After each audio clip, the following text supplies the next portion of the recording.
أعوذ بالله السميع العليم من الشيطان اللعين الرجيم. بسم الله الرحمن الرحيم.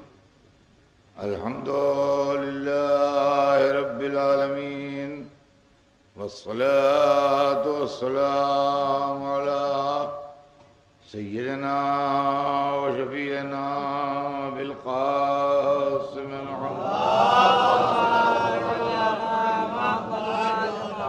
وآله الطيبين الطاهرين المعصومين، ولعنة الله على أعدائهم أجمعين من يومنا هذا إلى يوم الدين. أما بعد، فقد قال الله سبحانه تبارك وتعالى في كتابه المبين وهو أصدق الصادقين: لقد من الله على المؤمنين إذ بعث فيهم رسولا من أنفسهم يتلو عليهم آياته ويزكيهم ويعلمهم الكتاب والحكمة وإن كانوا من قبل لفي ضلال مبين. صلوات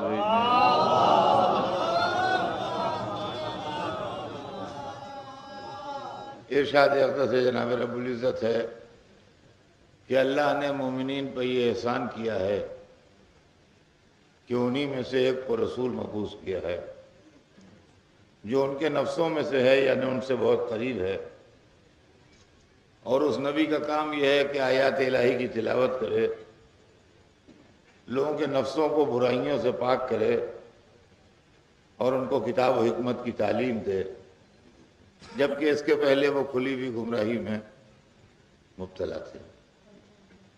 عزیزان محترم، ان مجالس کے سلسلے میں نے ایک سلسلہ بیان پہلے دن سے قائم کیا تھا، اور اس کا عنوان یہ تھا کہ سرور کائنات کی دو تصویریں اور رسول کے متعلق دو طرح کے نظریے عالم اسلام میں پائے جاتے ہیں۔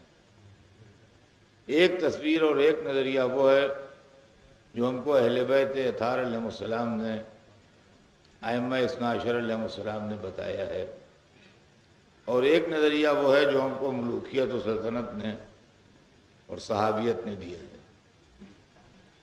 وہ نظریہ جو ہم کو اماموں نے بتایا وہ یہ ہے کہ رسول کا خاندان مومنین کا خاندان ہے، بلکہ اولیاء اللہ کا خاندان ہے، اور رسول خود بارگاہ قدس کے پڑھے ہوئے عالم ہیں، نورانی ہیں اور معصوم ہیں۔ یہ تین صفتیں ان کے اندر ہیں۔ وہ عالم ہیں مگر اس دنیا کے پڑھے ہوئے نہیں، بلکہ اللہ کی سرکار سے پڑھ کے آئے ہیں۔ وہ نورانی ہیں، ہماری طرح خاکی انسان، مٹی کے بنے ہوئے انسان نہیں، اور وہ معصوم ہیں، ان سے غلطی نہیں ہوتی، خطا نہیں ہوتی، اور جو کچھ کرتے ہیں وہ صحیح ہوتا ہے، صحیح کرتے ہیں۔ یہ ایک وہ نظریہ ہے جو ائمہ نے ہم کو عطا فرمایا رسول کے سلسلے میں۔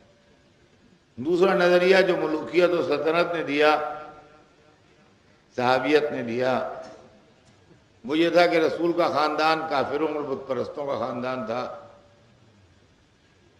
اور وہ خود بشری ہیں، نوری نہیں ہیں، انہوں نے تعلیم بالکل نہیں حاصل کی ہے، اور ان سے غلطی اور خطا کا امکان ہے، جیسے ہم سے، آپ سے اور دنیا کے کسی بھی انسان سے غلطی و خطا کا امکان ہے۔ چنانچہ میں مجلسوں میں روز ایک ایک چیز کو عنوان بنا کے پڑھتا رہا۔ پہلے دن میں نے رسول کے خاندان کے تعلق سے ذکر کیا، دوسرے دن میں نے رسول کی علمیت کے سلسلے میں گفتگو کی، اور اس میں نے یہ بات کہی کہ جو قرآن پڑھانے آیا ہو، جس میں ہر خوش کو تر کا علم ہے، وہ بغیر پڑھا لکھا نہیں ہو سکتا ہے، عقل اس کو ایکسیپٹ نہیں کرتی۔ پھر دو مجلسیں پرسوں اور کل کی جو تھیں وہ نورانیت کے موضوع پر رہیں کہ نورانیت کیا چیز ہے، اور ہم جو ان کو پکارتے ہیں یا جو ان کو آواز دیتے ہیں یا جو ان سے توسل کرتے ہیں، یا جو ان سے مدد مانگتے ہیں، تو باوجود اس کے کہ ایک طرف ہم یہ مانتے ہیں کہ ان کی شہادت ہو چکی ہے اور وہ اس دنیا میں نہیں ہیں، اور ہم ان کی قبروں پر بھی جاتے ہیں زیارتیں کرنے کے لیے، اور اس کے بعد جب مصیبت پہنچتی ہے تو ان کو آواز بھی دیتے ہیں زندہ انسانوں کی طرح، اور ان سے مدد بھی مانگتے ہیں، تو یہ دو رنگی کیسی ہے؟ یہ دو طرح کا عمل کیوں ہے؟ ایک طرف ہم وہاں جا رہے ہیں زیارت کرنے کے لیے کہ یہاں مولا علی دفن ہیں، یہاں امام حسین علیہ السلام دفن ہیں، یہاں سرور کائنات دفن ہیں، اور دوسری طرف ہم ان کو پکار بھی رہے ہیں، تو جو دفن ہو چکا، جو مر چکا، جو اس دنیا میں نہیں ہے، اس کو پکارنا کیسا؟ اور اگر پکار رہے ہیں تو اس کا دفن ہونا کیسا، اس کا مرنا کیسا؟ تو یہ سب چیزیں جو ہیں اس کی میں نے وضاحت کی تھی کہ ہم جو ان کو پکارتے ہیں وہ ان کی نورانیت کے حساب سے پکارتے ہیں، اور ان کے وجود نورانی کے حساب سے، جس سے اللہ نے ان کو آدم سے لے کے عیسیٰ تک پر گواہ بنایا ہے، جس کی حیثیت سے ان کو رسول کی رسالت پر گواہ بنایا گیا ہے، جو ان کی حیثیتیں قرآن میں بیان کی گئی ہیں، اس کے حساب سے ہم ان کو پکارتے ہیں اور ان کو آواز دیتے ہیں اور ان کے وجود نورانی سے ان کو پکارتے ہیں۔ یہ کل تک کی گفتگو کا خلاصہ تھا جو میں نے آپ کے سامنے پیش کیا۔ اب آج مجھے عصمت کے متعلق عرض کرنا ہے کہ ہم ان کو معصوم مانتے ہیں، اور یہ عجیب و غریب بات ہے کہ اس کے اوپر کچھ علماء اسلام بہت برہم ہیں کہ ہم اپنے اماموں کو معصوم کیوں مانتے ہیں۔ یہ برہمی بڑی عجیب و غریب و بڑی دلچسپ ہے۔ جس کا دل چاہے جس کو جیسا مانے، ہمیں اس پر کوئی اعتراض نہیں ہے کہ کون اپنے رہبر کو کیسا مانتا ہے یا کیسا نہیں مانتا ہے، یا کون مسلمان رسول کے تعلق سے کیا نظریہ رکھتا ہے کیا نظریہ نہیں رکھتا ہے، یہ ہر ایک کا اپنا ذاتی فعل ہے۔ لیکن ہم جو اپنے اماموں کو معصوم کہتے ہیں تو اس سے کسی کی توہین تو ہوتی نہیں ہے، یا کسی کی ذلت تو ہوتی نہیں ہے، یا کسی کی خطا تو ہے نہیں یہ بات ماننا۔ تو لوگ نہ جانے ہم سے بگڑتے کیوں ہیں اس بات کے اوپر کہ یہ وہ گمراہ ہیں۔ ہمارے متعلق بڑے ذمہ دار لوگوں نے، مولانا علی میاں ندوی جیسے لوگوں نے اپنی کتاب میں یہ لکھا کہ یہ وہ گمراہ لوگ ہیں کہ جو اپنے اماموں کو معصوم مانتے ہیں۔ یعنی ہماری گمراہی کے دلائل میں ایک دلیل یہ بھی ہے کہ ہم اس لیے گمراہ ہیں کہ ہم اپنے اماموں کو معصوم مانتے ہیں۔ یہ بالکل ایسا ہی ہے کہ جیسے کسی اسکول میں 4-5 لڑکے پڑھتے ہوں، سب لڑکوں کے باپ جو ہیں وہ اپنی تنخواہ انگوٹھا لگا کے وصولتے ہوں، ایک لڑکے کا باپ بہت پڑھا لکھا بہت بڑا قابل ہو اور وہ یہ کہے کہ میرا باپ تو بہت بڑا عالم ہے بہت بڑا اسکالر ہے، تو بقیہ لڑکے اس کو برا بھلا کہنے لگیں یہ وہ نالائق اولاد ہے جو اپنے باپ کو عالم کہتی ہے، پڑھا لکھا کہتی ہے۔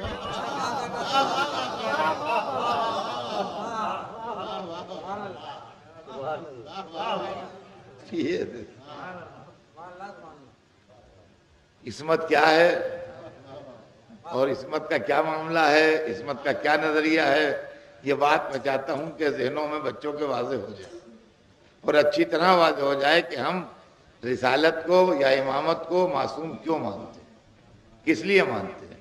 اس لیے کہ یہ کوئی فضیلت نہیں ہے، یہ دین کی ضرورت ہے، یہ فضیلت نہیں ہے معصوم ہونا، یہ دین کی ضرورت ہے۔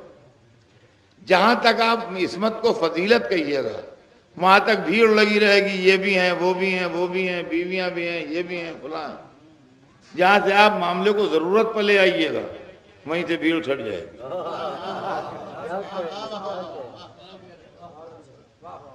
اب یہ مدرسہ ہے، یہ مدرسہ ظاہر ہے کہ کوئی سرکاری اس کو ایڈ نہیں ملتی ہے، کوئی ڈونیشن نہیں ملتا ہے، مومنین ہی کے ڈونیشن کے اوپر چلتا ہے۔ یہاں 5 مجلسیں ہوئیں، اب اس کے بعد اعلان ہوا کہ صاحب ایک دن مجلس ہوگی تو 2 مجلسیں جیسا ابھی اعلان ہوا ہوں گی۔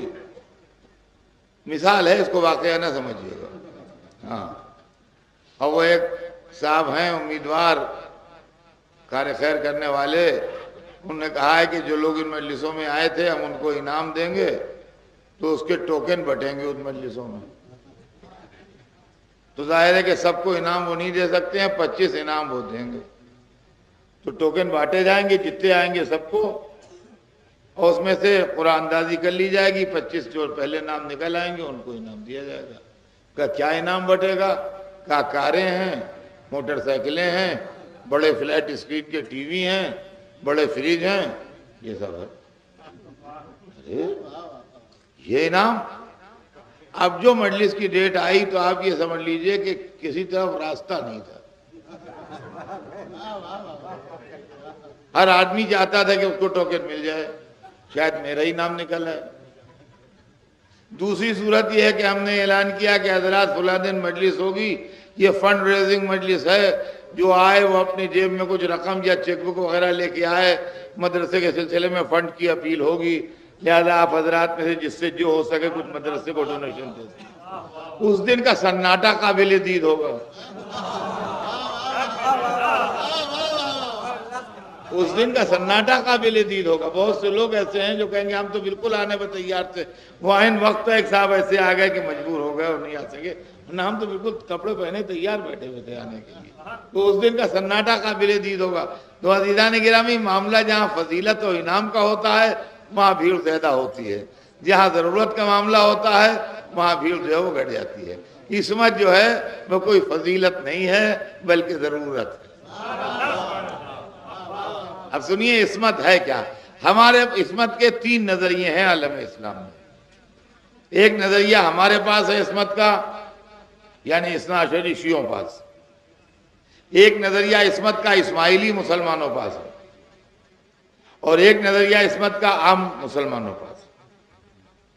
ہمارے پاس جو عصمت کا نظریہ ہے وہ یہ ہے کہ معصوم اسے کہتے ہیں جو پیدائش کے وقت سے لے کے موت کے وقت تک جان کے یا بھولے سے کوئی چھوٹا یا بڑا گناہ نہ کرے, وہ معصوم ہے.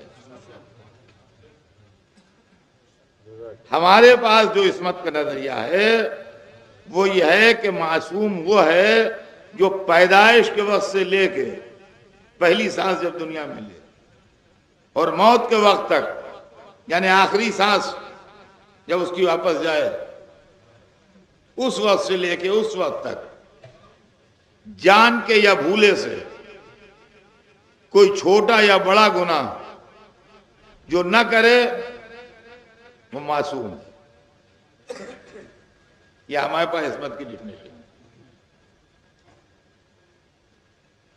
اسماعیلیوں کے پاس جو عصمت کی ڈیفینیشن ہے وہ اس سے الگ ہے. وہ کہتے ہیں کہ معصوم وہ ہوتا ہے جس کو کوئی گناہ نہ لگے, یعنی وہ جو چاہے کرے, معصوم ہے تو اس کے لیے گناہ نہیں ہے. شراب گناہ ہے, لیکن اگر معصوم پی رہا ہے تو گناہ نہیں, اس لیے کہ معصوم ہے. جھوٹ گناہ ہے, لیکن اگر معصوم بول رہا ہے تو گناہ نہیں ہے, اس لیے کہ وہ معصوم ہے. غبن گناہ ہے لیکن اس نے کیا ہے تو گناہ نہیں, اس لیے کہ معصوم. وہ کہتے ہیں معصوم کا مطلب ہے کہ جو کرے وہ صحیح ہے, نہ یہ کہ جو صحیح ہے وہ کرے. لیکن دونوں میں فرق سمجھ لیجئے. ایک یہ ہے کہ جو صحیح ہے وہ کرے گا, اور ایک یہ ہے کہ نہیں جو یہ کرے وہ صحیح ہے. ہمارے لیے ہے سارا جائز ہونا جائز, اس کے لیے کچھ نہیں ہے, وہ جو کرے وہ صحیح ہے. خیر بہرحال یہ نظریہ ہے ان کا. وہ جانے, ہمیں اس کا کسی نظریے پہ کوئی کمنٹ نہیں کروں گا میں کہ وہ کیا صحیح ہے کیا غلط ہے. وہ ان کا اپنا نظریہ ہے, وہ جانے میں ان کا کام جانے.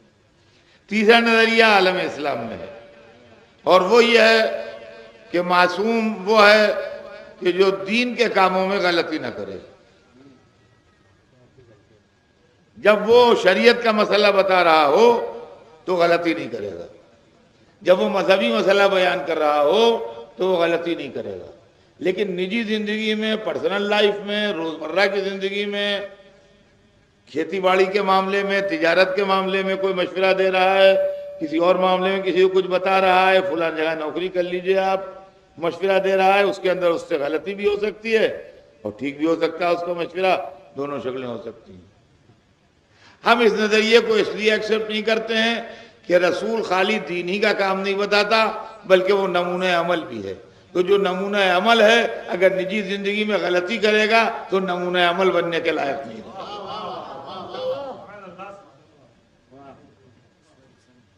اب آئیے، یہ تو ہمارے آپ کے درمیان عصمت کی ڈیفینیشن کی بات ہو. اب میری بات سنیے کہ عصمت کیوں ضروری ہے، عصمت دین کی ضرورت کیوں ہے. معصوم وہ ہے کہ جس سے غلطی نہ ہو. اس بات کو یقینی بنائے اللہ کہ یہ معصوم ہے، اس سے غلطی نہیں ہوگی. یہ جو کہے گا وہ صحیح ہے. یہی عصمت جو ہے یہ مذہب کی گارنٹی ہے. اگر عصمت نہیں ہے تو مذہب کا کوئی بھروسہ نہیں ہے. اس کی وجہ یہ ہے عزیزان گرامی، اس کو آپ توجہ سنیے گا، اور اگر ابھی سمجھ میں نہ آئے تو بستر پر لیٹ کے غور کیجیے گا کہ آپ کے پاس جو اسلام آیا ہے، یہ پورا اسلام آپ کے پاس میموری کے سہارے آیا ہے. رسول اللہ اپنے انتقال کے وقت کوئی ایسی کتاب چھوڑ کے نہیں گئے تھے جس کے ہر پیج پر ان کے سگنیچر ہوں، ہر کٹنگ پر ان کے سگنیچر ہوں، آخر میں ان کا سرٹیفکیٹ ہو کہ اس پوری کتاب کو میں نے پڑھ لیا ہے، ہر پیج پر سائن کر دیے ہیں، ہر کٹنگ پر سائن کر دیے ہیں. یہی وہ اسلام ہے جو میں لایا تھا، میں اس کی تصدیق کر کے جا رہا ہوں. ایسی کوئی کتاب عالم اسلام میں کسی فرقے کے پاس نہیں ہے. آپ پاس جو اسلام آیا ہے، یہ حلال ہے، یہ حرام ہے، یہ جائز ہے، یہ ناجائز ہے، یہ واجب ہے، یہ مکروہ ہے، یہ مستحب ہے، یہ کرو یہ نہ کرو، یہ درست ہے یہ نہ درست ہے، یہ سارے مسئلے جو آئے ہیں یہ میموری کے سہارے آئے ہیں، یادداشت کے سہارے آئے ہیں. میموری کا حال یہ ہے کہ میں آج 5ویں مجلس پڑھ رہا ہوں اور ہر دن میری مجلس میں علماء اور پڑھے لکھے لوگ شامل رہے ہیں.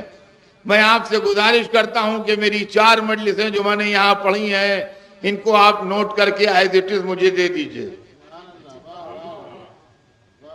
1 گھنٹے میں نے روز تقریر کی ہے اور آپ لوگوں نے بڑی توجہ سے میری تقریر سنی ہے.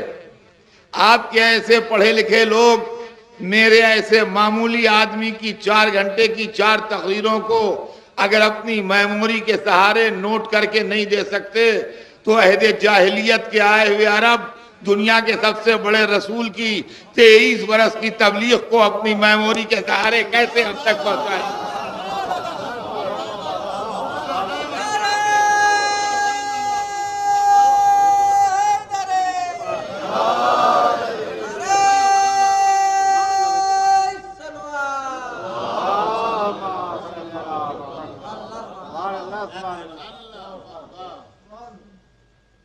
یہ مسئلہ غور طلب ہے. یہ آپ پاس کوئی کتاب نہیں ہے ایسی، کوئی تحریر آپ پاس ایسی نہیں، تو یہ کیسے آ جائے گا اسلام آپ کے پاس؟ اور اگر 1400 برس سے آج تک کوئی اختلاف نہ ہوا ہوتا تو ہم مان بھی لیتے کہ لوگوں نے سب یاد رکھا. لیکن فرقوں کا بننا، اختلاف کا ہونا، اس کا مطلب کوئی تو بھولا. ارے آپ نہیں بھولے، ہم ہی بھولے، کوئی تو بھولا.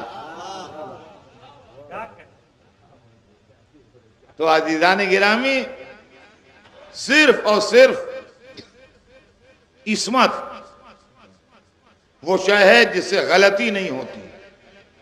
لہذا جب معصوم دین بتائے گا تو چونکہ عصمت اس کو پروٹیکٹ کر رہی ہے، لہذا یقین ہے کہ جو بتا رہا ہے یہ صحیح بتا رہا ہے. اب اس کی مثال بچوں کو سمجھانے کے لیے بہت آسان ہے کہ اگر کل کی مجلس جو میں نے پڑھی تھی اس کے سلسلے میں کوئی کانٹروورسی ڈیولپ ہو جائے شہر میں اور چیمی گوئیاں ہونے لگیں کہ یہ بات جو پڑھے تھے صحیح پڑھے تھے کہ غلط پڑھے تھے، درست پڑھے تھے کہ نادرست پڑھے تھے، یا پڑھنا چاہیے تھی یا نہیں پڑھنا چاہیے تھی، تو آج کی مجلس میں فیصلہ نہیں ہو پائے گا. کیوں نہیں ہو پائے گا؟ اس لیے کہ کل کا جھگڑا جب آج کی مجلس میں پیش کیا جائے گا اور گروپ بنے ہوئے ہوں گے کہ یہ چیز اظہر صاحب پڑھے تھے کہ نہیں پڑھے تھے کل، تو مجمع ایک نہیں رہے گا، 3 حصوں میں ڈیوائیڈ ہو جائے گا. ایک گروہ کہے گا نہیں اظہر صاحب ٹھیک کہہ رہے ہیں، وہ یہ نہیں پڑھے تھے. دوسرا کہے گا نہیں اعتراض کرنے والا ٹھیک کہہ رہا ہے، پڑھے تھے. تیسرا کہے گا صاحب ہم بیٹھے تو تھے مگر اس وقت کچھ ایسے خیالات ہمارے دماغ میں تھے، ہمیں یاد نہیں پڑے تھے کہ نہیں پڑے تھے، ہمارے دماغ اس وقت کام نہیں کرے. تو ایک حصہ مجمع کا نیوٹرل ہو جائے گا، ایک حصہ نیوٹرل ہو جائے گا، ایک حصہ ہمارے فیور میں چلا جائے گا، ایک حصہ ہمارے اگینسٹ میں چلا جائے گا. یہ انجام ہوگا، فیصلہ نہیں ہو پائے گا. تو اگر واقعاً فیصلہ ہو تو کیسے ہوگا؟ فیصلہ اس صورت میں ہوگا کہ اگر یہ میری مجلس ریکارڈ ہو رہی ہے اور اس کا ویڈیو بن رہا ہے تو کوئی جھگڑا ہی نہیں ہے. اگر کل کی مجلس کا ویڈیو بنا ہے تو آج اٹھا کے دیکھ لیجئے، پڑھا ہے کہ نہیں پڑھا ہے. نہ میں انکار کر سکتا ہوں نہ آپ انکار کر سکتے ہیں. اگر پڑھا ہے تو سامنے آ جائے گا، اگر نہیں پڑھا ہے تو سامنے آ جائے گا. یا میں صحیح کہہ رہا ہوں تو معلوم ہو جائے گا، آپ صحیح کہہ رہے ہیں تو معلوم ہو جائے گا. تو ویڈیو اگر بنا ہے تب تو جھگڑا اچھا ہو سکتا ہے، اگر ویڈیو نہیں بنا ہے تو جھگڑا قیامت تک طے نہیں ہو سکتا. اب سمجھے آپ عصمت کیا چیز ہے؟ یہ مشین وہ ہے جو غلطی نہیں کرتی، یہ مشین وہ ہے جو بھولتی نہیں، غلطی نہیں کرتی، جو منہ سے نکلا ہے وہی رہے گا. اب اس کے اندر ایک مسئلہ یہ ہو گیا کہ جو لڑکا ویڈیو بنا رہا تھا وہ ایک نوجوان لڑکا تھا. اب ہم نے ڈھونڈنا شروع کیا وہ نوجوان کہاں ہے جس نے کل ویڈیو بنایا تھا. تو جتنے بڈھے مجلس میں آتے تھے سب مجھ سے بگڑ گئے، کہنے لگے اطہر صاحب ایک نوجوان کو ڈھونڈتے پھرتے ہیں، بڈھوں سے بات ہی نہیں کرتے. ہمارے یہاں بڈھے جوان کی بات ہی نہیں ہے، ویڈیو کس کے پاس ہے؟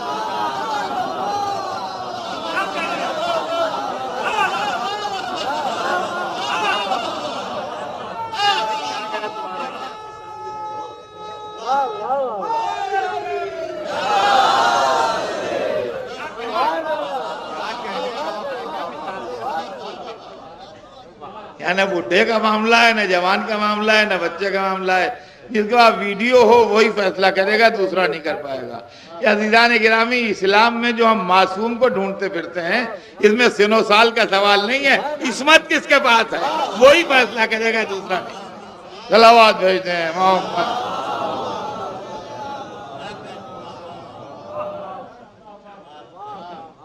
تو عزیزان گرامی، عصمت ضرورت ہے دین کی. رسول کا کام ہے ادھر سے دین لے کے ہم تک آنا، یہ رسول کا کام ہے. اللہ سے مذہب کو لینا اور ہم تک پہنچانا، یہ رسول کا کام ہے.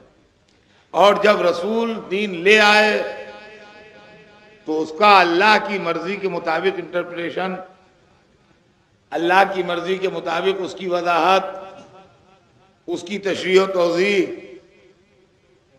کیا مرضی پروردگار ہے، کیا ارشاد پروردگار ہے، یہ بتانا یہ امام کا کام ہے.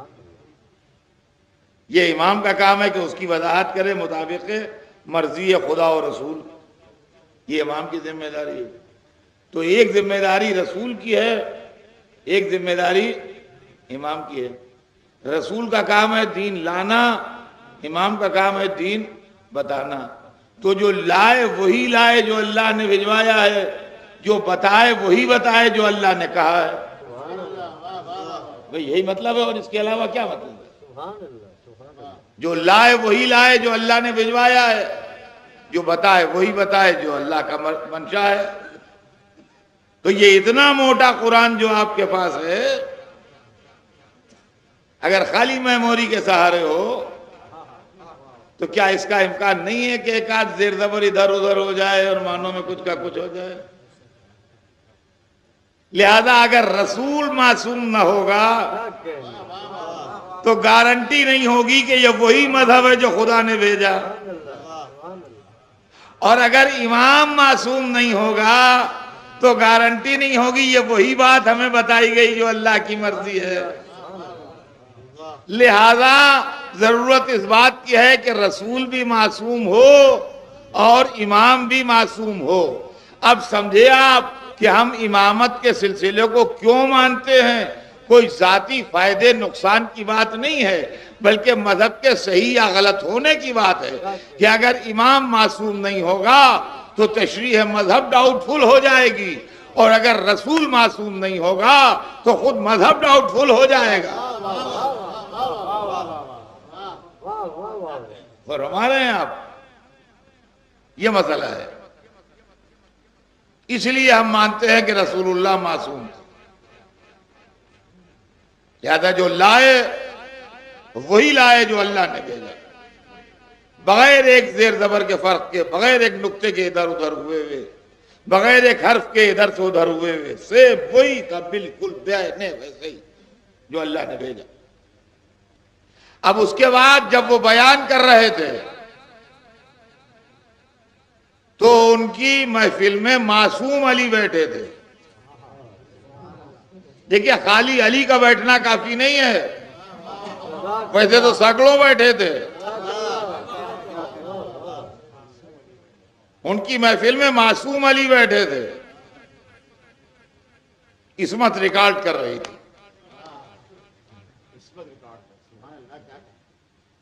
اور جب علی بولے محمد کے بعد تو ان کی بزم میں معصوم حسن بیٹھے تھے. اور جب وہ بولے تو ان کی محفل میں معصوم حسین بیٹھے تھے.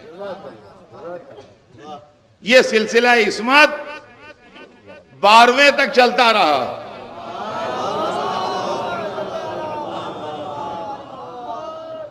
جب امام حسن عسکری بولے تو ان کے معصوم فرزند تشریف فرما تھے ان کی محفل میں.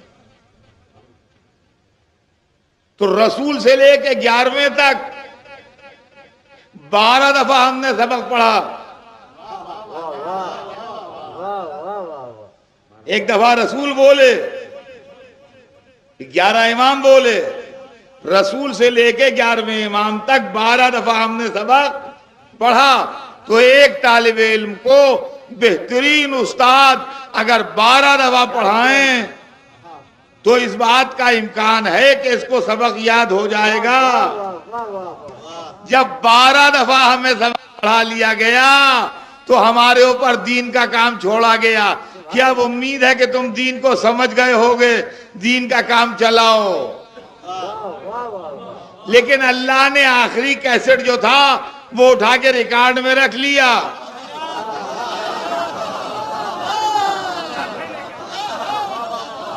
اوریجنل کیسٹ جو تھا آخری وہ اٹھا کے ریکارڈ میں رکھ لیا سیف میں کہ یہ سیف میں محفوظ رہے گا. جب تمہارے درمیان اختلاف حد سے بڑھ جائے گا ہم اوریجنل نکال کے ملان کر لیں گے کتنا صحیح ہے کتنا غلط ہے.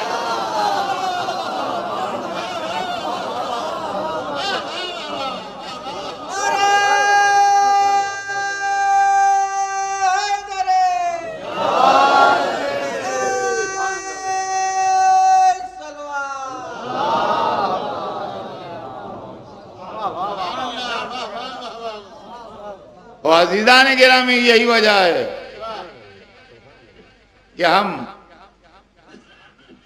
اگر معصوم کے ذریعے ہم تک بات آ رہی ہے تو کوئی معصوم بھی ہو پھر ہمیں پریشانی نہیں ہوتی. مجلس میں اگر ایک ویڈیو بن رہا ہے تو وہی مل جائے, اور اگر 2 ویڈیو بن رہے ہیں 2 میں سے کوئی مل جائے.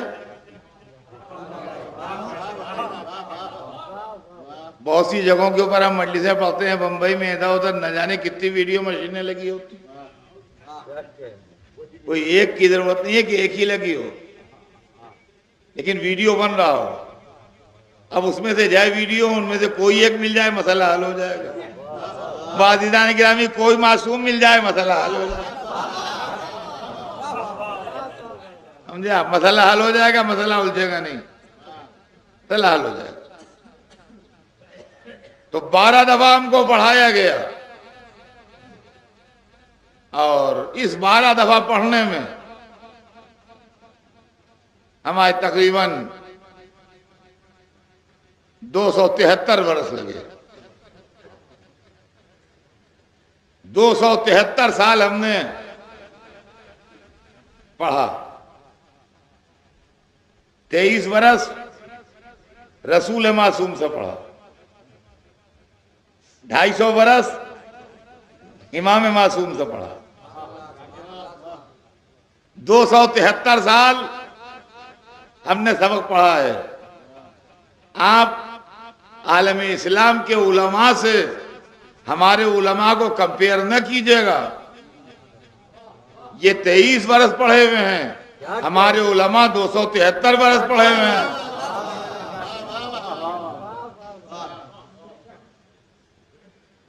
رسول کی محفل میں سب پڑھ رہے تھے, ہم بھی پڑھ رہے تھے, ہمارے دوست بھی پڑھ رہے تھے.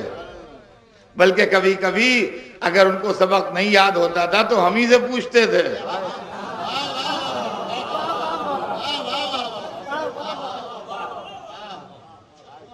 رسول کی آنکھ بند ہونے کے بعد انہوں نے اجتہاد شروع کر دیا.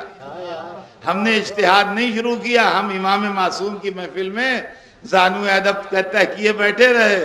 سن 11 ہجری سے سن 260 ہجری تک ہم نے امام معصوم کی محفل میں زانو ادب طے کر کے دین کی تعلیم حاصل کی.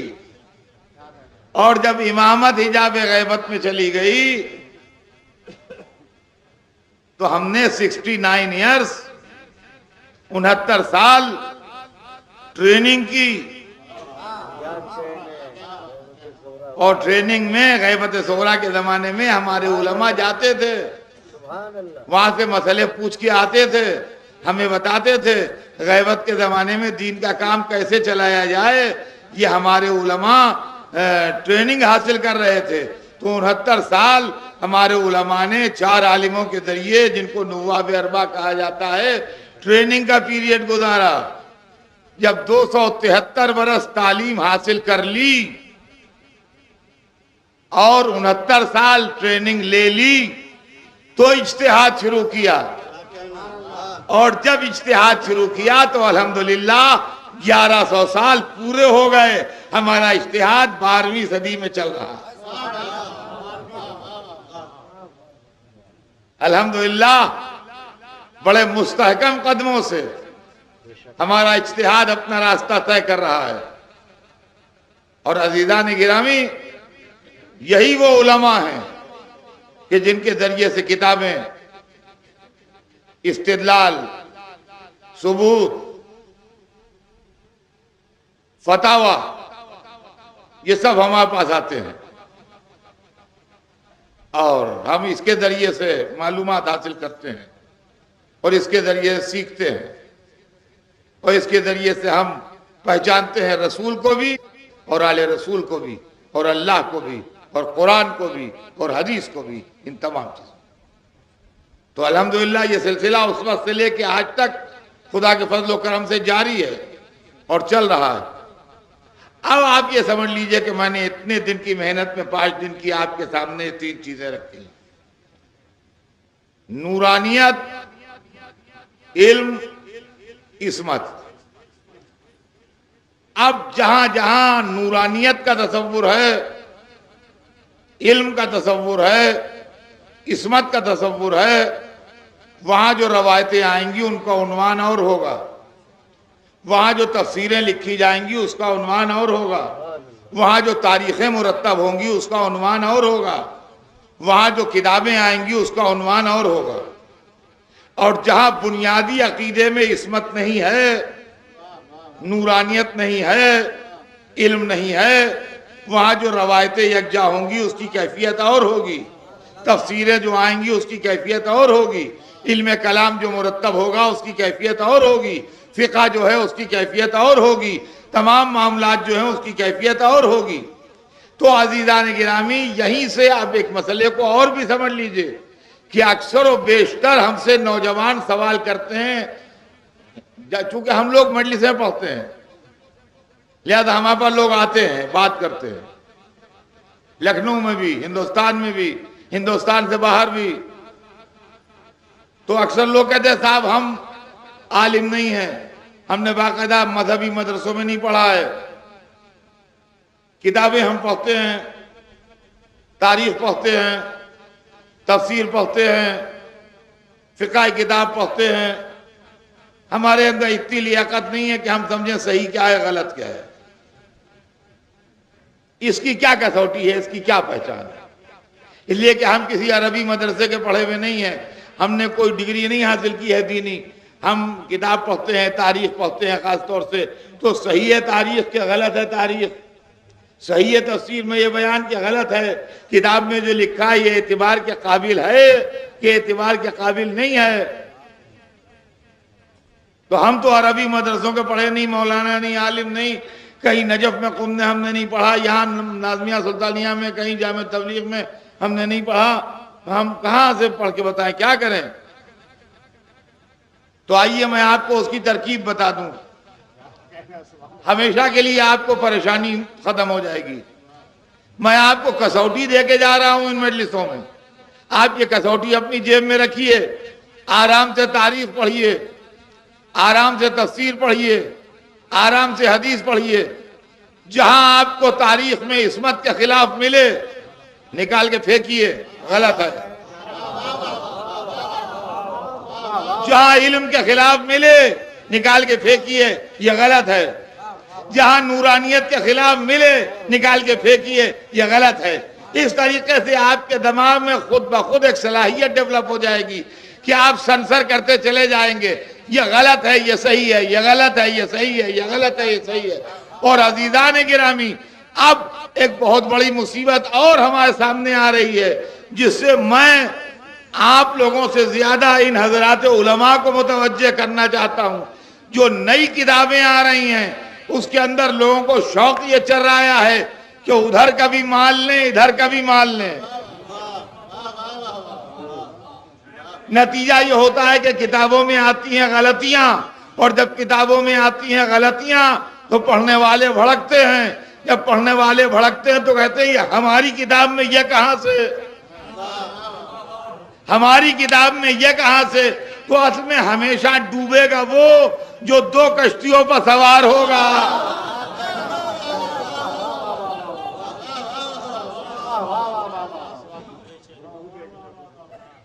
دو کشتیوں پر سوار ہو کے نہ چلیے، ایک فیصلہ کیجئے، سال بھر 2 برس 10 برس اس پر خوب بحث کر لیجئے کہ عصمت ہونا چاہیے یا نہیں، نورانیت ہونا چاہیے یا نہیں، علم ہونا چاہیے یا نہیں۔ لیکن جب اس نتیجے پر پہنچ جائیے کہ رہبر کے لیے عصمت و علم و نورانیت ضروری ہے تو ان ساری روایتوں کو دیوار پر پھینک دیجئے جو اس کے خلاف آئیں،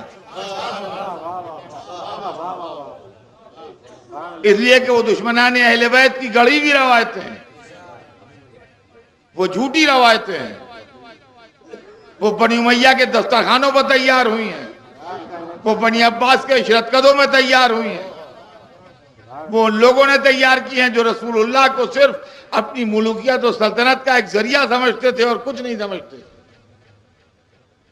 جن کے پیش نظر صرف سلطنت و اقتدار تھا اور کچھ نہیں تھا، یہ انہوں نے تیار کی۔ عزیزان گرامی، اسلام نے روز اول سے اس مسئلے کو بتایا، اور آج یہی وجہ ہے کہ مسلمانوں کے اندر آج نہیں، روز اول سے ایک طبقہ پیدا ہوا ہے، رسول کے بعد نہیں۔ یہ سب ظالموں کو بچانے کے لیے ہے، دشمنوں کو پروٹیکٹ کرنے کے لیے ہے۔ یہ عہد بنی امیہ میں آ گیا، یہ عہد بنی عباس میں آ گیا، یہ انگریزوں کی حرکت ہے، یہ امریکہ کی سازش ہے، یہ روس کی سازش ہے، یہ فلاں ہے، یہ فلاں ہے، یہ سب چیزیں ظالموں کو بچانے کے لیے ہیں۔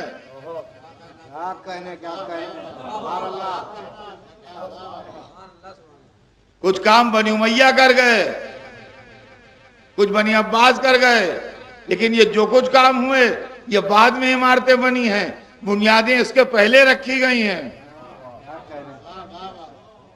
اب آئیے میں آپ کو چند جملوں میں تاریخ سنا دوں۔ جیسے ہی رسول نے اعلان رسالت کیا، رسول کی زندگی میں، حیات طیبہ میں مسلمانوں کے اندر دو فرقے پیدا ہوئے۔ جو کلمہ پڑھ رہے تھے وہ دو طرح کے لوگ تھے، ایک وہ جو دل سے رسول مانتے تھے، ایک وہ جو مصلحت سے رسول مانتے تھے۔ جو دل سے رسول مانتے تھے وہ رسول کی عزت بھی کرتے تھے اور رسول بھی مانتے تھے۔ جو مصلحت سے رسول مانتے تھے وہ رسول تو مانتے تھے مگر رسول کی عزت نہیں کرتے تھے۔ قرآن مجید نے بار بار ان کو ڈانٹا ہے، لا ترفعوا اصواتکم فوق صوت النبی، رسول کی آواز پر اپنی آواز اونچی نہ کیا کرو۔ یہ وہی تھے کہ جو دل سے نہیں مانتے تھے۔ لا تقولوا رائنا، رسول کے سامنے رائنا نہ کہا کرو۔ یہ وہی تھے جو دل سے رسول نہیں مانتے تھے۔ والذین ینادونک من وراء الحجرات، یہ وہی تھے جو رسول کو دل سے رسول نہیں مانتے تھے۔ ما ضل صاحبکم وما غوی، یہ وہی تھے جو دل سے رسول نہیں مانتے تھے۔ یہ جمعہ کی نماز میں ترکو کا قائمہ، یہ وہی تھے جو دل سے رسول نہیں مانتے تھے۔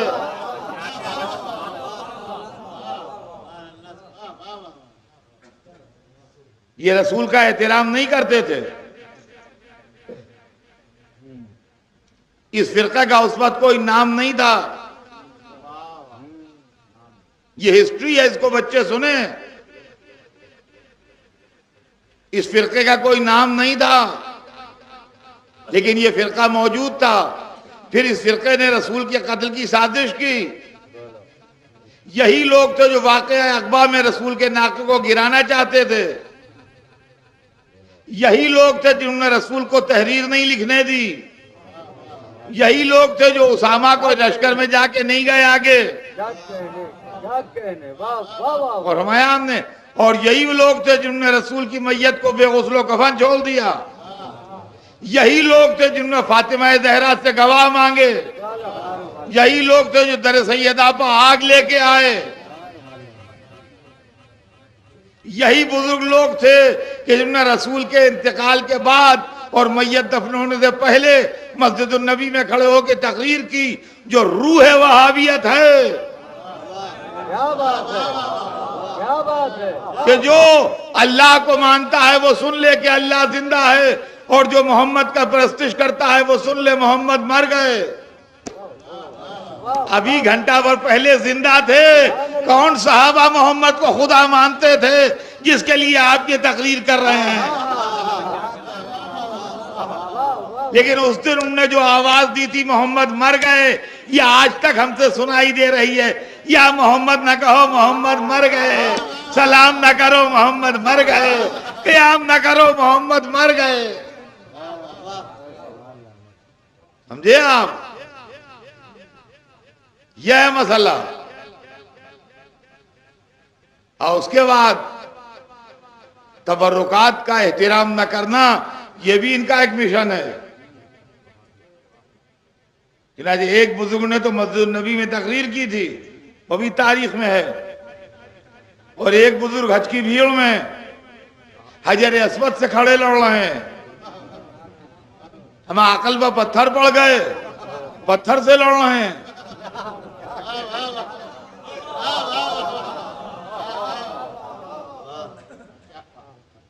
حج کی بھیڑ ہے، کھڑے میں وہاں، کہنے کہ مجھے معلوم ہے تو ایک پتھر ہے، نہ کسی کو فائدہ پہنچا سکتا ہے نہ نقصان پہنچا سکتا ہے، چونکہ رسول نے چوما تھا اس لیے چومے لیتا ہوں۔ یعنی کہ آپ پتھر کی 7 پشتوں پر احسان کر کے چوم رہے ہیں کہ رسول نے چوما تھا اس لیے چومے لیتے ہیں، ورنہ یہ پتھر ہے نہ کسی کو فائدہ پہنچا سکتا ہے نقصان۔ یہ سوچ رہے تھے پتھر کا رشتہ دار کون ہوگا، اور ہم جو چاہیں گے کہہ کے نکل جائیں گے، یہاں بولے گا کون۔ وہ یہ بھول گئے تھے کوئی مولود کعبہ بھی ہے۔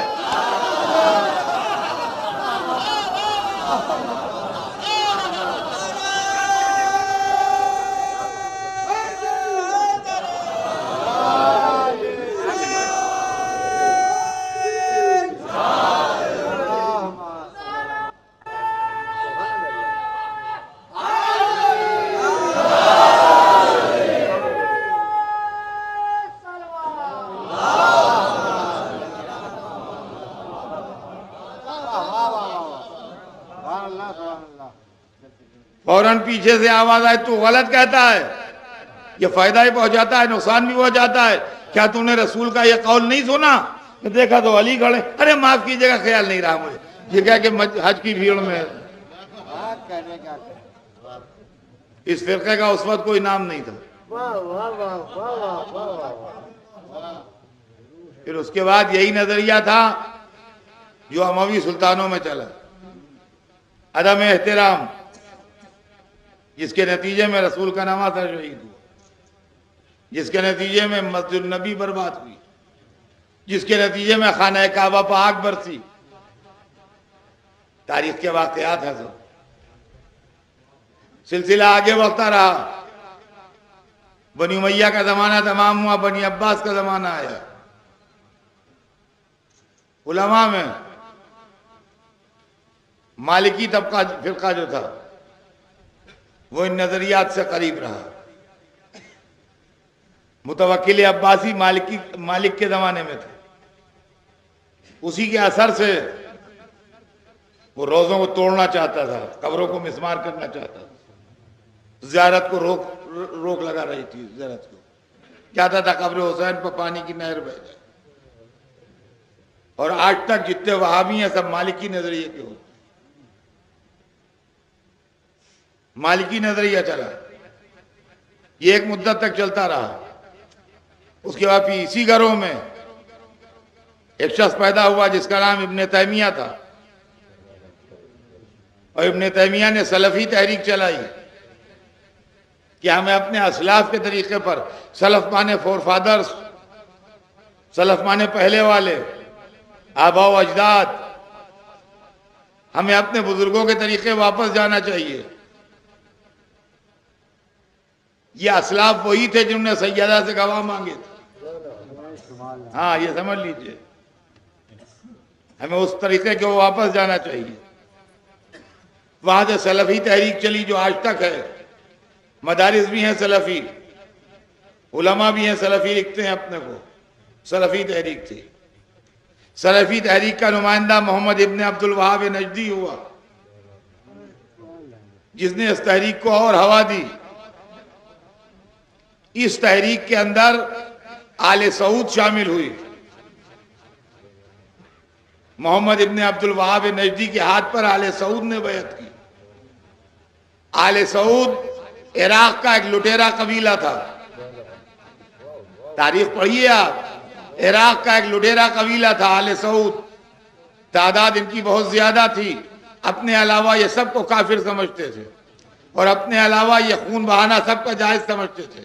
1% بھی اگر ان کے نظریات سے کوئی اختلاف رکھتا تھا تو وہ ان کے مسلک و نظریے کے حساب سے کافر تھا۔ چنانچہ انہوں نے کئی دفعہ حملے کیے ہیں، کاظمین کا روضہ انہوں نے جلایا ہے اور توڑا ہے اور لوٹا ہے، اور کربلا کا روضہ انہوں نے جلایا ہے اور توڑا ہے اور لوٹا ہے، اور نجف کے اوپر بھی حملہ کیا، لیکن نجف کے اندر چونکہ 4 دیواری کھچی ہوئی تھی لہذا یہ کامیاب نہیں ہو سکے، اور قناتی کنویں تھے وہاں جس سے لوگ ڈیفنس کیا گیا نجف کا، اور نجف کے اوپر ان کا حملہ کامیاب نہیں ہو سکا، لیکن کوشش انہوں نے کی وہاں بھی۔ اس کے علاوہ عراق کے مختلف علاقوں میں شیعوں کا قتل عام کیا انہوں نے جہاں جہاں ان کو موقع ملا۔ اس کے بعد یہ انگریزوں کے اشارے کے اوپر متوجہ ہوئے، اور انہوں نے آنے کے بعد سعودی عرب کے اوپر، جس کو حجاز کہتے تھے، حملہ کیا، اور حجاز میں انہوں نے طائف کے اوپر جو حملہ کیا تو ایک دن میں طائف کے تمام زیرو مار ڈالے۔ یہ اتنے بڑے سنگ دل لوگ تھے، آپ تاریخ پڑھیے، آپ کو ایک ایک لفظ جو میں کہہ رہا ہوں اس کا ذمہ دار ہوں، کوئی بچے کی تقریر نہیں ہو رہی ہے کہ جو کہہ کے مکر جاؤں میں۔ طائف کے اندر جتنے زیرو تھے جو سانس لیتے تھے ان کو مار ڈالا، یہاں تک کہ جتنے جانور تھے، جتنے کتے تھے، جتنی بلیاں تھیں، جتنی مرغیاں تھیں، جتنے اور مخلوق تھے، سانس لینے والے جتنے تھے، سب کو مار ڈالا۔ یہ اس قدر سنگ دل لوگ تھے، اور یہ جتنے قتل کرتے تھے یہ بنام اسلام کرتے تھے۔ عزیزان گرامی، اس قتل و غارت گری کی تاریخ جو ہے یہ 1400 برس پرانی ہے. یہ معاملہ جو ہے یہ 1400 برس پرانا ہے. یہ قتل و غارت گری کی تاریخ 1400 برس پرانی تاریخ ہے جو شہادت جناب محسن سے شروع ہوتی ہے اور آج تک اس کا سلسلہ جاری ہے, ابھی رکا نہیں ہے. اور ہم برابر اپنے وجود کی قیمت ادا کر رہے ہیں. اور ہم نے یہ سلسلہ جاری ہے اور آج تک جاری ہے. البتہ دنیا ہمارے قتل کی طرف متوجہ نہیں تھی, اس لیے کہ جب ہم قتل ہوتے تھے تو اس کو سیکٹیرین کلیش کہا جاتا تھا کہ یہ فرقہ وارانہ تصادم ہے. خدا خدا کر کے جب 9/11 کا دن آیا اور جناب امریکہ پر حملہ ہوا تب ان کی سمجھ میں آیا کہ اچھا دہشت گردی بھی کوئی شے ہے. تب ان کی سمجھ میں آیا کہ دہشت گردی بھی کوئی شے ہے اور دہشت گردی بھی کچھ ہوتی ہے. اور آج ساری دنیا دہشت گردی سے جوجھ رہی ہے اور ساری دنیا دہشت گردی سے پریشان ہے اور ساری دنیا دہشت گردی سے حیران ہے. اب تو سعودی عرب سے بھی فتوے آ رہے ہیں کہ دہشت گردی ہے. تو کم از کم چلیے آپ کے علماء نے اتنا تو مانا کہ بے گناہوں کا خون بہانا دہشت گردی ہے. خدا کرے وہ دن جلد آئے کہ معصوموں کی قبروں کے توڑنے کو بھی آپ دہشت گردی تصور فرما.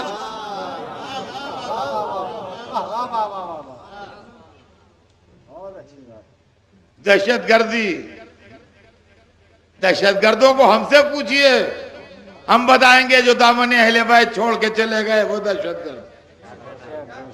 جن کے دل میں دشمنی حیدر کرار تھی وہ دہشت گرد. دہشت گردی دنیا ہمارے سامنے کیا منہ لے کے بات کرے گی؟ ہم ان دہشت گردوں کو جانتے ہیں جن سے ہمارے مولا علی نے مقابلہ کیا. تاریخ میں ہمارے علی وہ پہلے رہبر ہیں جن کا مقابلہ دہشت گردوں نے کیا. خوارج جو آئے تھے لڑنے جنگ نہروان میں یہ دہشت گرد نہیں تھے تو کیا تھے؟ اور مولا علی نے یہ بتا دیا کہ یہ وہ نہیں ہے جن کے ساتھ کوئی رحم کی گنجائش. 4000 کا لشکر تھا خوارج کا. جب کسی صورت سے نہیں مانے تو علی نے کہا تلواروں کے نیچے رکھ لو انہیں. لشکر علی میں 2 طرح کے لوگ تھے, انگلیوں پر گن لیے جانے کے قابل ایسے تھے جو علی ولی اللہ کہتے تھے,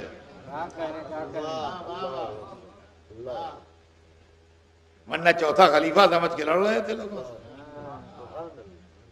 ان کی تلواریں کانپ گئیں, کہا یہ تو قرآن پڑھ رہے ہیں. تو علی ہی تھے جنہوں نے جواب بھی دیا, کہا قرآن ان کے حلقوں میں پھنسا ہوا ہے, نیچے نہیں اترا ہے.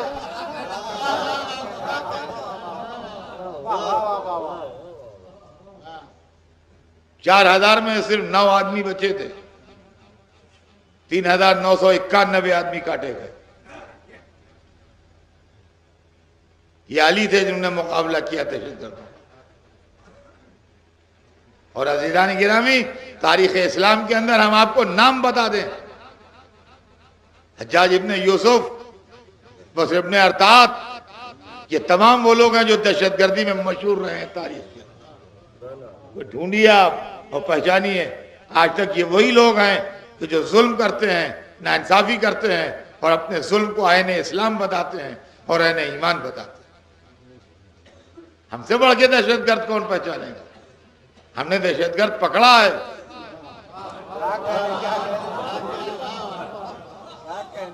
ہم نے دہشت گرد پکڑا ہے. عزیزان گرامی, نمازی کے روپ میں آن کے نماز پڑھنے والے کو قتل کر کے بھاگنے والا دہشت گرد نہیں ہے تو کون ہے؟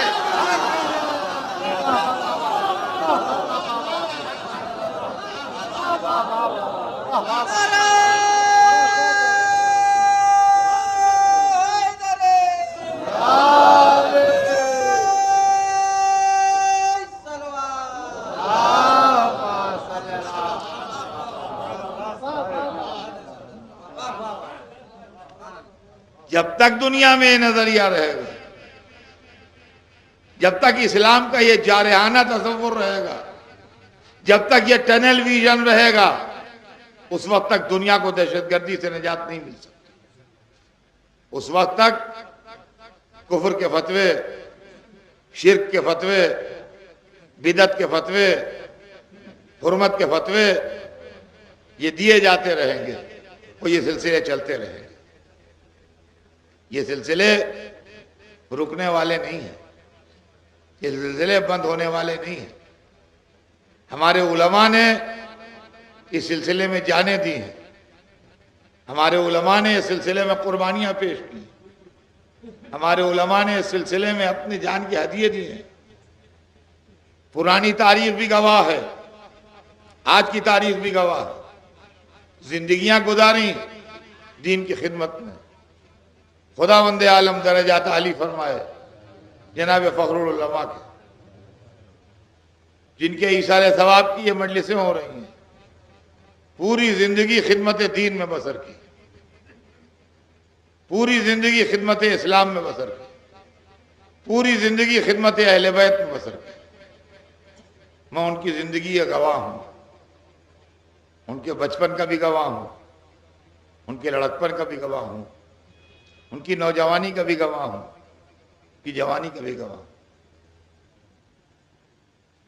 میں نے وہ زندگی دیکھی، کس طریقے سے علم حاصل کیا، کس طریقے سے اپنی زندگی کو محفوظ رکھا، کس طریقے سے ایک مشن کے سلسلے میں کام کرتے رہے، اور ہر وقت بس دل کو لگن تبلیغ کی، پیغام حق پہنچانے کی۔ بچپن سے، لڑکپن سے، طالب علمی کے زمانے سے یہ جذبہ تھا ان کے اندر کہ میں ایک مدرسہ قائم کروں، اور آخر میں ایک مدرسہ قائم کر دیا ہوں۔ اور الحمدللہ آج آپ یہاں بیٹھے ہیں، یہ مدرسہ انہی کی یادگار، اور یہی ان کا گھر تھا۔ انہوں نے اپنا گھر مدرسے کو دے دیا، یہیں رہتے تھے جہاں قبر بنی، یہی پورشن تھا جہاں ان کی رہائش تھی۔ ہم لوگ بچپن میں یہاں آتے تھے، یہاں ایک چار دیواری گری ہوئی تھی، یہاں بیٹھ کے باتیں ہوتی تھیں، کھیل کود رہتا تھا، ہنسی مذاق رہتا تھا۔ لیکن پھر انہوں نے آہستہ آہستہ کر کے اس مدرسے کو ڈیولپ کیا۔ آج یہاں اعلیٰ دینی تعلیم بھی ہوتی ہے، کہ اس کے علاوہ ایک ادارہ قائم کیا، ادارہ عالیہ تبلیغ و ارشاد، جس کے ذریعے سے آج 2 رسالے نکلتے ہیں، ایک انگریزی میں، ایک اردو میں۔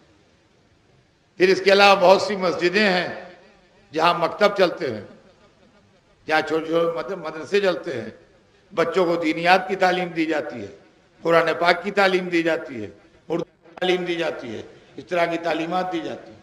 اس کے علاوہ اور بہتیرے کام مذہبی جو ہیں وہ انجام دیے جاتے ہیں، وہ سب اسی کے ذریعے سے ہوتا ہے۔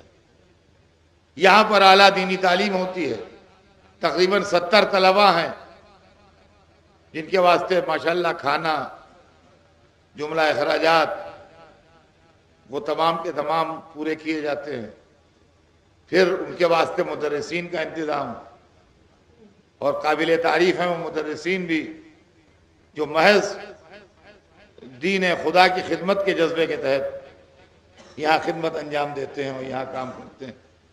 اس لیے کہ ہم ان کو کوئی بڑا مشاہرہ یا کوئی قابل ذکر ان کی کوئی خدمت نہیں کر سکتے ہیں، تو اس خدمت کو خدمت نہیں کہا جا سکتا، صرف وہ ایک جذبہ ہے ان کا، جس جذبے کے تحت وہ یہاں کے قرآن کی علم دین کی خدمت کر رہے ہیں، اور یقیناً اس کا اجر ان کو اللہ کی سرکار سے ملے گا، اور معصومین علیہ السلام کی سرکار سے اس کا اجر ملے گا۔ تو عزیزان گرامی، یہ فخر العلماء کی زندگی تھی، اور میں آپ کی خدمت میں کیا عرض کروں کہ پوری زندگی مجلسیں پڑھتے رہے، عقائد کے میدان میں اتنے مضبوط و مستحکم رہے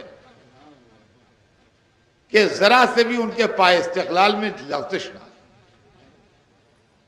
اور الحمدللہ دنیا سے اسی نظریے کے اوپر اور اسی فکر کے اوپر اور اسی عقیدے کے اوپر اٹھ کے چلیے۔ میں اکثر و بیشتر مجلس میں پڑھتا ہوں کہ آخری جملے جو انہوں نے مجھ سے کہے تھے وہ یہی تھے کہ میں نے پورا عشرہ عشق اذا کی اہمیت میں پڑھا۔ گریہ پر حسین کی مخالفت ہو رہی تھی اس زمانے، اور کچھ لوگ یہ پروپیگنڈا کر رہے تھے کہ گریہ مقصد مجلس نہیں ہے اور رونا مقصد مجلس نہیں ہے، تو انہوں نے پورا عشرہ اہمیت عشق اذا پڑھا۔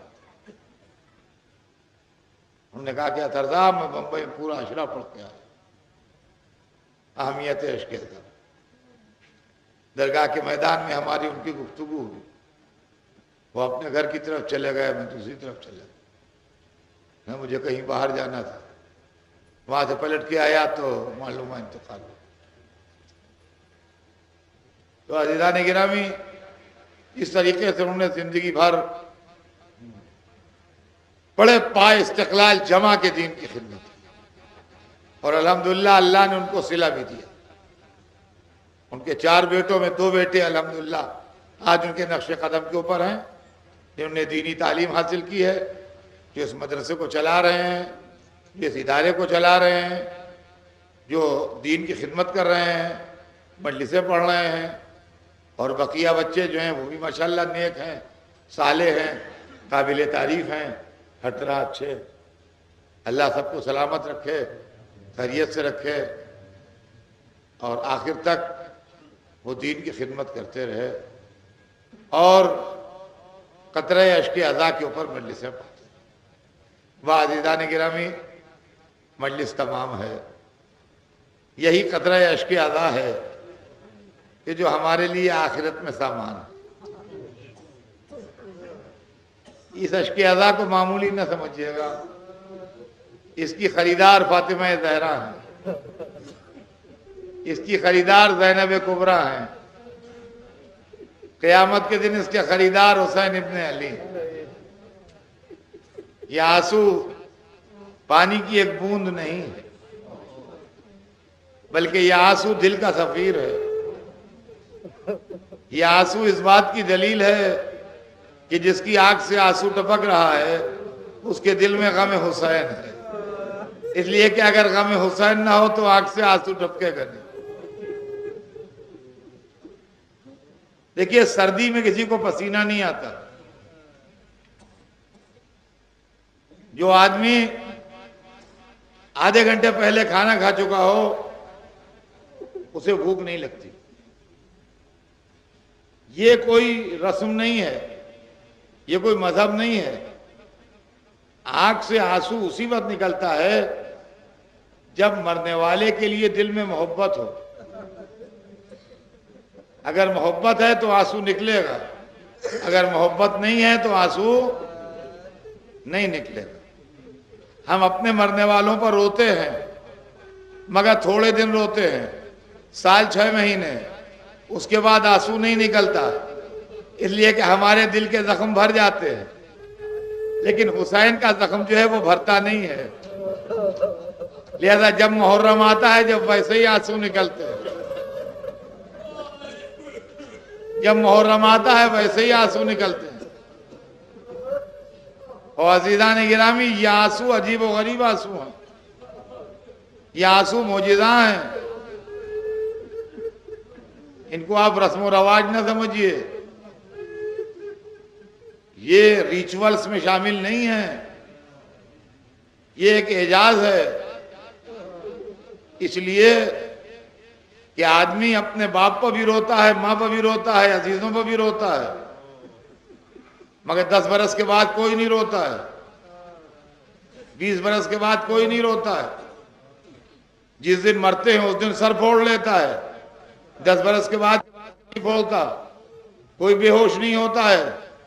عزیزان گرامی، یہ حسین کا غم ہے، ہر سال محرم میں لوگ بے ہوش ہوتے ہیں، ہر سال خون میں نہائے ہوئے عزادار دکھائی دیتے ہیں۔ تو ایک بات تو یہ ہے کہ اپنے غم میں 14 برس کے بعد کوئی نہیں روتا، حسین کے غم میں 1400 برس کے بعد رو رہے ہیں۔ ایک نکتہ۔ دوسرا نقطہ سوچیے آپ، آدمی اسی پر روتا ہے جس کو دیکھا ہے، جس کو دیکھا نہیں اس پر نہیں روتا۔ جن بچوں کی مائیں کم سنی میں مر گئیں وہ اپنی ماؤں پر نہیں روئے، جن کے باپ نہ سمجھی میں مر گئے وہ اپنے باپوں پر نہیں روئے، جن کے نانا دادا ان کی پیدائش سے پہلے مر گئے وہ اپنے نانا دادا پر نہیں روئے۔